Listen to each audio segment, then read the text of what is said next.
ओडिया चलचित्र और धारावाहिक जगतर प्रख्यात अभिनेता तथा यात्रा जगतर किंवदंती निर्देशक सची दासकर 91 वर्ष बयस परलोक खबर जनापड़ा पर जन्मस्थान बरी सहित समग्र राज्य में गभीर शोक प्रकाश पाई।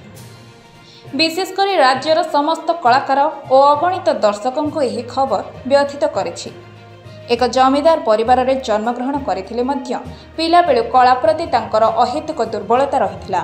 बयस बढ़िबा सहित से कला जगत में निजको बेस प्रतिष्ठित करथिले। राज्यर अनेक कलाकार मानक हृदय रे तांको प्रति गभीर श्रद्धा और सम्मान रहिथिला। प्रशंसा साउंटिथिला बेले तांको निर्देशन रे सागुणा बसिछि डेणा मेलाई नाटक बेस सफल और लोकप्रिय होइथिला।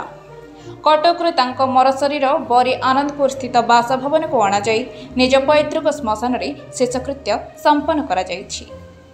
सर खाली जो सची दास चलीगले से विषय से टिके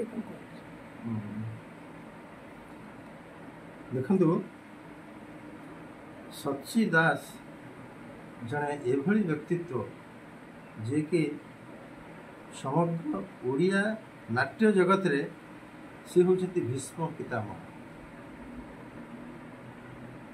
ये नाट्य जगत को तांकर एते कंट्रीब्यूशन रही से ओडिया मंच नाट्य मंच कहतु यात्रा मंच कहतु सिनेमा कहतु दूरदर्शन कहतु ये सबुथिरे तांकर दखल थिला। एभली भाव से निजको गढ़ी थिले एवं एभली भाव से नाट्य जगत को परिचालना करथिले। वास्तविक से थिले महान नाट्य गुरु। से आज आम पाखे नहांती आमे बहुत दुखित।